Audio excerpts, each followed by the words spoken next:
오늘 사사기 말씀을 가지고 함께 하나님의 말씀을 나누도록 하겠습니다.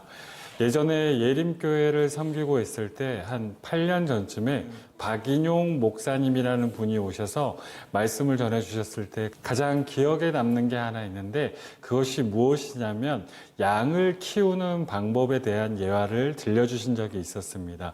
양을 키울 때 양들은 굉장히 게으르고, 그리고 게으르다 보니까 계속해서 누워 있으려고 그러고 움직이지 않으려고 합니다. 그리고 양은 넘어지면은 혼자서 일어나는 법이 없기 때문에 끊임없이 양을 움직이게 만들어야 됐습니다.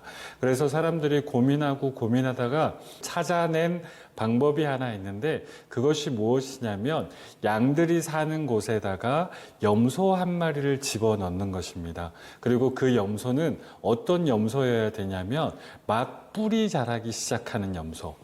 머리에서 뿌리 자라기 시작하면 굉장히 간지럽거든요.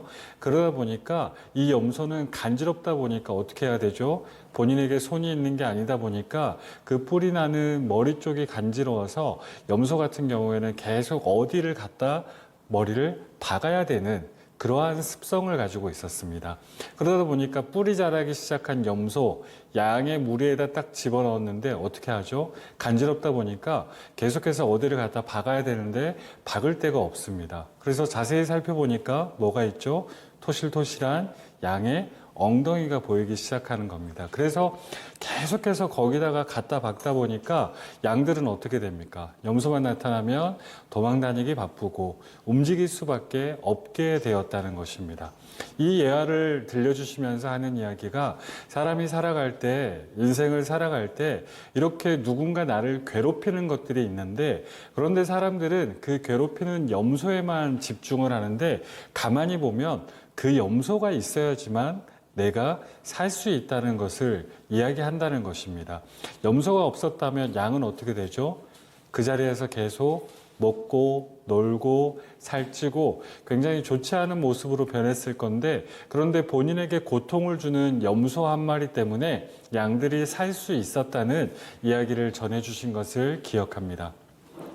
오늘 말씀을 보면 사사기 말씀이고요. 그리고 사사 에웃에 대한 이야기가 나오고 있는데, 이 염소 이야기, 이 양에 관한 이야기를 먼저 하고 시작하는 이유가 무엇이냐면, 이 당시에 이스라엘 사람들 굉장히 괴롭힘을 받고 있었고, 그리고 모압 왕 에글론이라고 나와 있죠. 12절에 보면 모압 왕 에글론에 의해서 18해 동안 괴롭힘을 받고 있었기 때문에 지금 이 예화를 이야기하면서 시작하는 것입니다.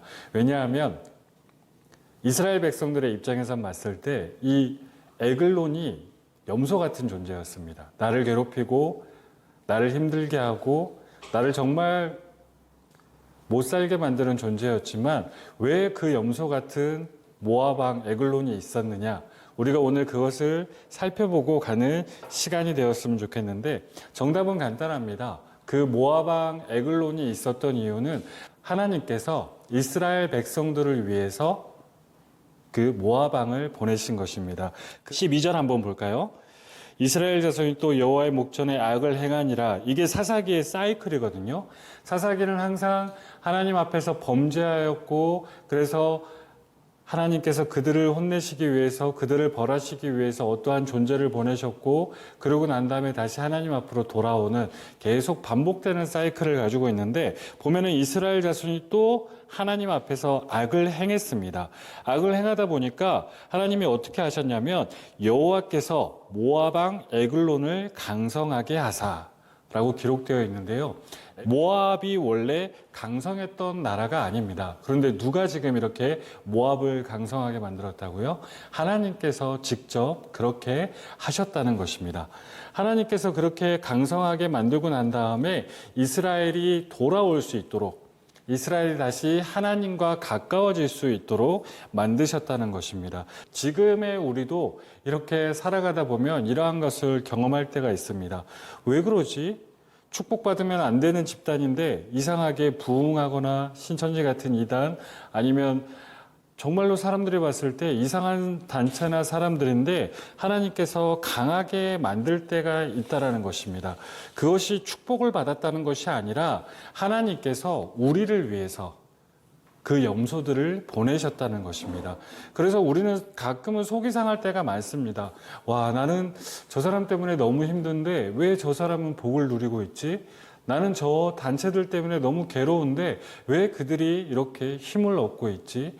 이럴 때 그 염소들, 그들을 탓하는 것이 아니라 왜 하나님께서 우리에게 그들을 보내셨는지 기억하셔야 됩니다. 왜냐하면 하나님께서 우리를 강하게 만들고 또한 우리가 하나님과 함께하기 위해서 하나님과 친밀하기 위해서 그 염소들을 보내었다는 것입니다. 그래서 오늘 이 12절을 통해서 첫 번째로 사사기가 우리에게 보여주는 것은 하나님의 주권을 이야기합니다. 즉 하나님이 이 모든 것을 다스리시고 하나님께서 이 모든 것에 간섭하고 계시다는 것입니다. 오늘 사사기는 그 이야기를 우리에게 들려주고 있고요. 그리고 오늘 우리가 두 번째로 살펴볼 것은 사사 에훗인데 에훗을 통해서 하나님께서 이 사사 시대에 에훗 시대에 고통받고 있던 이스라엘을 구원하시거든요. 14절을 볼까요? 이스라엘 자손이 모압 왕 에글론을 몇 해 동안 섬겼다라고 나와 있죠. 18해 동안 섬겼다라고 이야기를 합니다. 그 18년이라는 시간 동안 이스라엘이 이 모압에 의해서 굉장히 고통을 받았다는 이야기인데, 그런데 하나님께서 이 18년 동안의 억압을 단 한 번에 해결하십니다. 그리고 단 한 사람을 통해서 해결하십니다. 그런데 오늘 이 에훗을 보잖아요.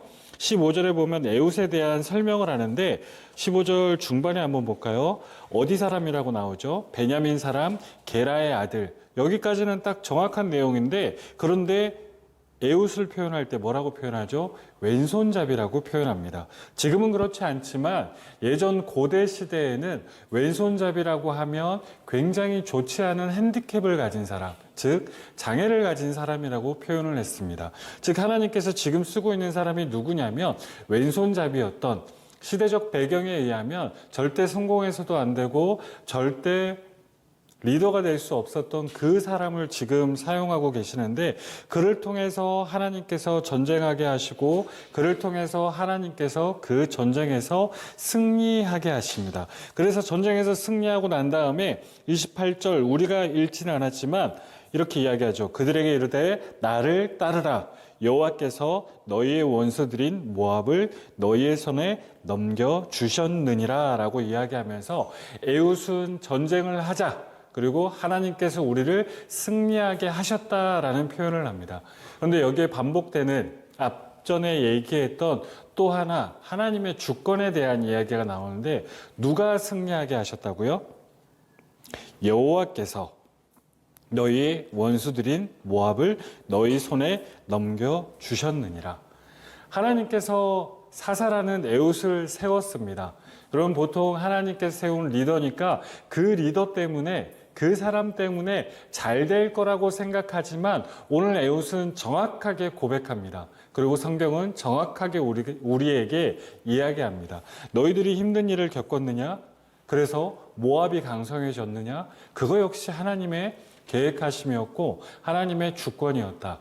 그리고 그 사실을 알고 있던 에훗이 전쟁에 나가서 승리를 하였을 때 그때 또 하나님의 주권에 대해서, 하나님의 계획하심에 대해서 이야기를 합니다. 내가 승리한 것이 아니라 나 왼손잡이야. 나 장애를 가지고 있고 핸디캡을 가지고 있는 사람이야. 나 때문에 하나님께서 승리하게 하신 게 아니라 보잘것없는 나를 사용하셔서 하나님께서 승리하게 만들어 주셨다라고 하면서 하나님의 주권을 이야기합니다. 그렇기 때문에 이 세상을 살아가면서 모든 일들에 대해 하나님의 주권, 하나님께서 개입하신다는 사실을 우리는 잘 기억하셨으면 좋겠고요. 그리고 모압 왕에 의해서 몇 년 동안 고통받고 있었죠. 18해 동안 고통받고 있었다라고 이야기합니다. 그런데 그 18해 동안 이스라엘 백성들이 손 놓고 있었을까요? 그 모압을 해결하지 못해서 그냥 가만히 있었을까요? 아니요. 어떠한 방법을 써서 어떻게라도 해서 그 모압으로부터 벗어나려고 애썼지만 벗어날 수 없었습니다.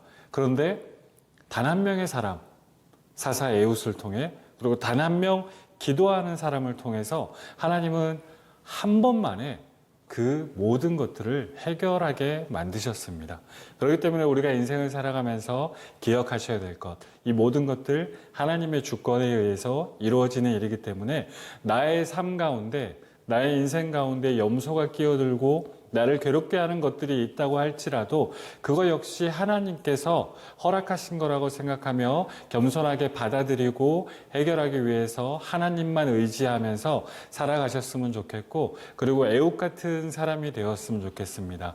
기도하는 단 한 사람, 그리고 하나님의 말씀을 받아들이고 너무나 열심히 살았던 그 한 사람을 통해서 끝나지 않을 것 같았던 그 괴로운 시절이 끝나는 것을 볼 수 있습니다. 그리고 그 한 사람은 하나님의 주권에 대해서 명확하게 기억하고 있었고 명확하게 이해하고 있었습니다. 우리의 모든 인생, 우리의 모든 계획, 우리가 살아가는 모든 것들 전부 하나님의 주권 안에 있기 때문에 하나님의 주권을 인정하면서 그렇게 열심히 살아가는 모두가 되길 간절히 주님의 이름으로 기도하도록 하겠습니다. 기도하겠습니다.